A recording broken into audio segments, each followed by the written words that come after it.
O que tem acontecido?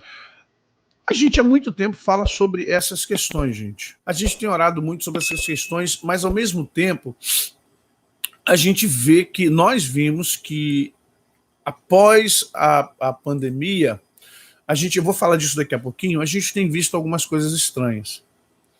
E nunca se buscou medicamentos, nunca se buscou tanto os fármacos, né? Os fármacos industrializados como nesses dias.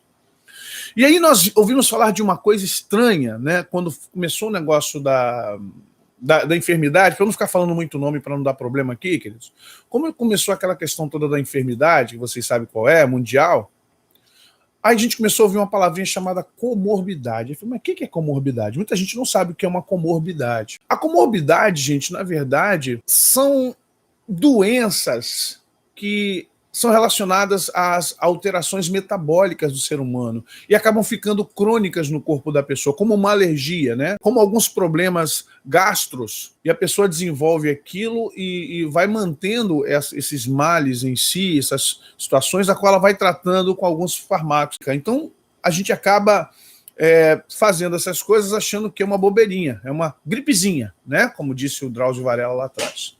E a gente tem que entender que há várias comorbidades. Comorbidade não é uma coisa. A comorbidade é um entendimento de várias enfermidades. E dentre elas a gente tem o quê? Hipertensão, diabetes tipo 2. E aí eu estou aqui no site do Sírio Libanês, se você puder depois entrar, hospitalsiriolibanês.org.br. E tem uma página interessante. Na parte de medicina avançada, eles vão nos ensinando. Ó, síndrome metabólica, comorbidade, hipertensão arterial sistêmica, diabetes mellitus, tipo 2, intolerância à glicose, glicemia, dislipidemias, hipertrigliceridemia, HDL baixo, hipercolesterolemia, doenças hepáticas gordurosas não alcoólicas.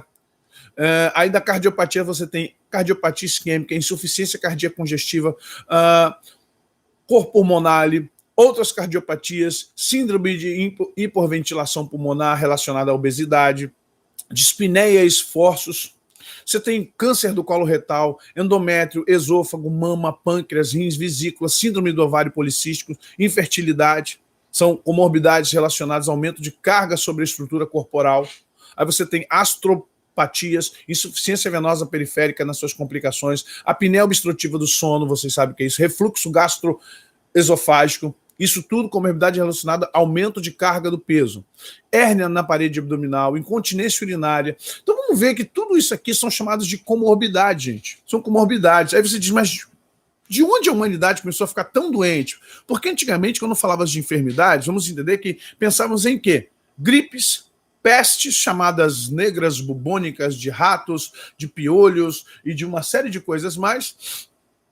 Mas hoje, as nossas comorbidades, ou seja, que já estão sendo grandes, porque muitos poucos seres humanos daqui para frente vão dizer assim, eu não tenho comorbidade. Porque você acha que comorbidade tem a ver com o quê? Com obeso? Talvez que comorbidade na sua cabeça, mnemonicamente, lembre-se de obesidade. Não.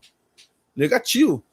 Tem comorbidade cancerígenas, cardiopáticas ou cardiopatias. Você tem comorbidade relacionada a condições de limitação física agravando pela obesidade. Aí você tem amputação de membros, você tem sequela da paralisia infantil ou paralisia cerebral. Você tem sequela de acidente vascular cerebral, que é o AVC. Você tem tetraplegia, sequela de lesão ortopédica. Você tem muitas outras comorbidades. E aí a pergunta fica assim, uau, neurológica, muito bem, Elida. E aí você fica assim, uau, de onde está vindo isso tudo? Por que é enfermo? Aí... Olha, gente, todo lugar, todas as profissões, todos os grupos, todas as tribos têm seus defensores. Né? Quando alguém fala mal da igreja, a gente vai lá e procura defender.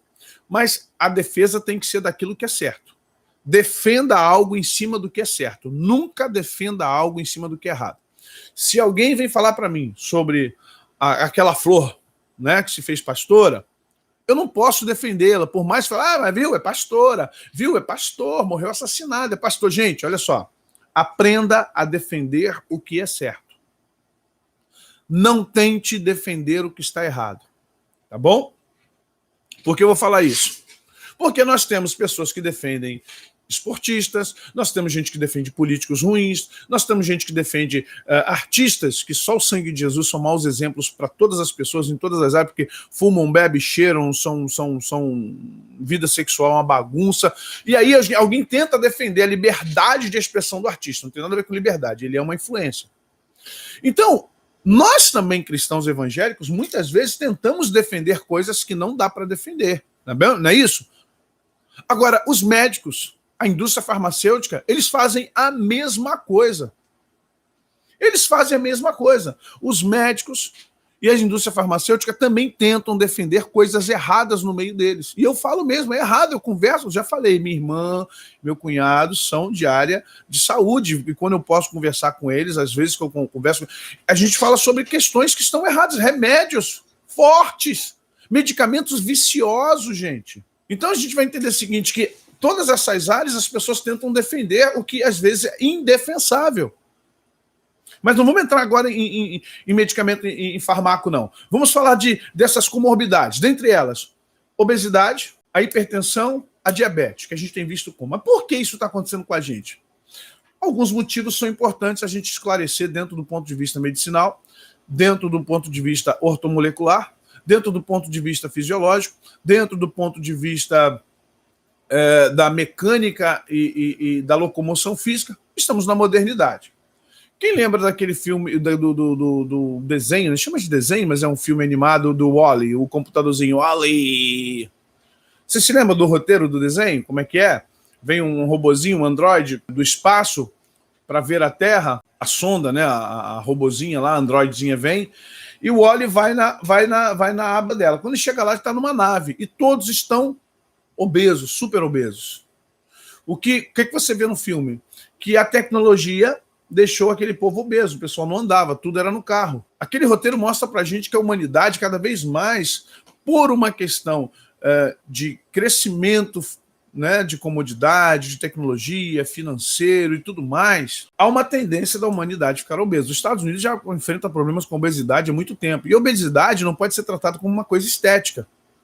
As pessoas têm uma mania feia, e eu acho isso muito triste quando alguém está preocupado com a pessoa, se ela está gorda por questões de tamanho, ou se ela está gorda por questões do seu coração, da sua pressão, né, dos seus níveis hormonais estarem totalmente confusos, difusos. Eu acho que você, quando olha para uma pessoa que está obesa, você tem que se preocupar com a saúde dela, e não com o tamanho da camisa. É muito sem noção, muito sem filtro, uma pessoa chegar para outro lado, fulano, tá gorda, hein? Daqui a pouco não cabe.